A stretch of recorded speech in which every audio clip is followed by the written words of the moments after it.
3. It'll be live on TV, and my man Al Pulowski, Al Paws, has the call. He'll be wearing pants, or maybe he won't. I know the Indians aren't playing tonight. Maybe Al wears no pants when the Vikings win, too. The only way to find out is to tune in. Or you can ask him on Twitter. My man Al Pulowski has a Twitter account now. Tweet with him. But anyways, Al's got the call of the game tonight on WHK. 7 p.m. tip-off. Mount Vernon Nazarene and the CSU Vikings tonight, coming to you from the Wolstein Center, too. Looking out over the weekend, looking back, Monsters were looking like things were rolling. They had a 6-game winning streak going until they met Rockford, and Rockford snapped that 5-2 victory. Tomorrow, we'll catch up with Doug Plagans, the voice of the Monsters, talk about the last couple of games as they, as we said, got that winning streak rolling. Now they look to start another one here coming up tomorrow. Back in action as they take on Milwaukee, and they've got them again later on this week. Doug Plagans, voice of the Monsters, as always, he'll be here with us tomorrow to look back and preview as well. Looking forward to talking some Monsters with Doug Plagans. His cohorts, compadres at Quicken Loans Arena. Speaking of the Q, it was pretty packed last night. WWE, had their pay-per-view here in town. So, I always love to see, as these events keep coming, and hopefully more of them continue being scheduled here in downtown Cleveland. Always good to see the money come in. Yesterday, a good day. I mean, you had the Johnny crowd, you had the Browns thing, you had a WWE event. There was a lot of money being made in downtown Cleveland yesterday, for sure. Always great for the businesses in the area. Speaking of the Q, Cavaliers back to it. Now, they've been on the road, as we've talked about here. They've been on the road for the last for the last 5 here. Now they've got, I believe it's 5 in a row as I've pulled the schedule up here in front of me. Coming up at home, it starts tonight with Charlotte. Before I look ahead, though, I wanted to talk a little bit about the end of that road trip there. We talked on Friday about the OKC game. They had the back-to-back with New Orleans, and the Pelicans lost Anthony Davis early. I think it was a couple minutes in. I remember we were watching. He was holding his chest. He came off the court there early on. Who would have thought that you would lose one of the best players in the NBA early on, being the Pelicans, and that LeBron would have a strong offensive performance? He had 41 points, but Cavaliers, no defense play. Really no defense by either team. Cavs lost a $119 to a $114, giving up 119 points to a Pelican squad that was averaging much, much less than that for the season. No good at all. It doesn't matter if LeBron scores 81 points. It doesn't matter what Love does. Doesn't matter what Kyrie does. Doesn't matter who chips in. At that point, you can't. You can't give up 119 points. Pelicans won that game based on that. Cavaliers made a run of it late, but it was, again, too little too late. You watch really that stretch in the second quarter on through into the third quarter there. You saw it. They came on late, as we talked about, but you can't do that. And I was just a bit surprised that they allowed that. I mean, really, I'm just, as you're watching it, I remember it was about midway through the third quarter, just looking at the guys I was watching the game with, and I'm like, how did New Orleans lose their best player and they come out stronger from that? And it's the team. They picked up well. Hey, Tyreek Evans was doing his thing. And what do you have, 31 and 10? But I'll tell you what, speaking of doing his thing, I mean, the biggest reason that they won that game is Ryan Anderson. He needs to just figure out how to play against the Cavs. Whatever you need to go sign a team that plays the Cavaliers the most number of times in a season, young man, because he had back-to-back games against the Cavaliers. Ryan Anderson, what do you have, 30 points? It just seemed like everything he put up went in. He hit 8 3-pointers, career high the other night. That, to be honest, because the Cavs weren't playing defense, every time the Cavs would come down, they'd make a good run, they'd make a bucket, or they'd get an and one. Really, the and ones, that's your opportunity to go 3 for 2 up and down the court. Every time the Cavs would get an and one and make the free throw, they'd come right back down to the other side, and there was Anderson. It seemed like every time the Pelicans needed a big shot, Tyreek Evans, Ryan Anderson, those guys were delivering. And speaking of delivering, not delivering was the Cavs bench. They did absolutely nothing. Ryan Anderson outscored the entire Cavaliers bench.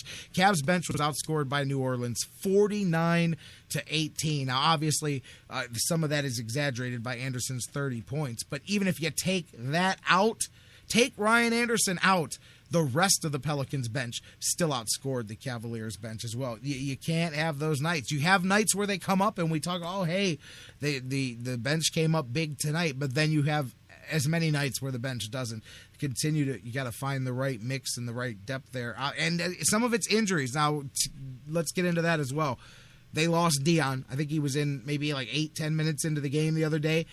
He goes down with stomach, taken to the hospital. Not just taken out of the game, taken to the hospital. A little bit later on, Dellavedova ends up also being hospitalized as well. Both of those guys are questionable for tonight. I don't know if they're going to play. I haven't heard the latest update from the Cavs after shoot-around here to see where they're at, but both of those guys dealing with, I don't know, I want to say if it's food poisoning, stomach virus, something along those lines led to both of those guys being hospitalized the other night, so it's not 100% whether they're going to play today or not. Mike Miller still hasn't gone through the concussion protocol 100% yet, so he's now missed 5 in a row, so you're going to have some depth issues tonight too. You know, you might sit there and take a deep breath and go, well, you got the Hornets coming in. They've got one of the worst records. They're a terrible road team. They've only won one game on the road all season. But guess what? The Cavs are weak inside. I see what Vashon said earlier in the chat room. Well, you got Big Al, Big Al Jefferson over on the other side of the court for Charlotte. They may be having some dysfunction. I know I mentioned a little bit earlier, you see the rumors that they may be trying to trade Lance Stevenson 40 games into the Lance Stevenson experiment there. Who knows? But they're exploring some options on that. But either way, the core of that Charlotte team, we know that's a good squad. I think Stevenson, there's some chemistry issues with them, and as well, they just haven't been making shots. Over the last 10 games, they're shooting like 25% from three-point land and allowing opponents to hit 44%. That's as big of a problem as any. And the fact that offensively, they just have not gotten anything going. They've been shooting poorly. They haven't made it up with foul shots. Last 5 games they've lost. They're averaging less than 90 points a game. So you would think that tonight would be a night that the Cavs should be able to get healthy, as they say. You should be able to look better, feel better, defend.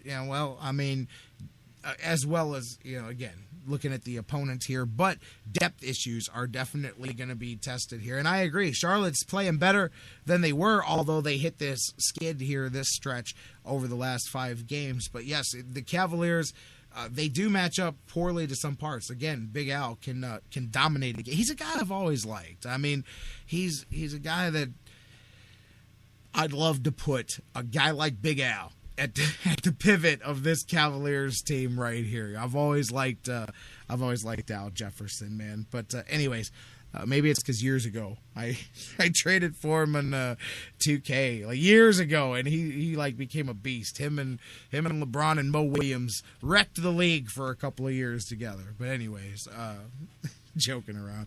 Cavaliers tonight looking to make it 6 in a row at home, taking on the Hornets. That game tips off 7 o'clock down at the Q. We'll talk about that here tomorrow. And as well, like we said, Doug Plagans, the voice of the Lake Erie Monsters, will be here tomorrow. Jeff Gorman from Indians101.com will be here tomorrow.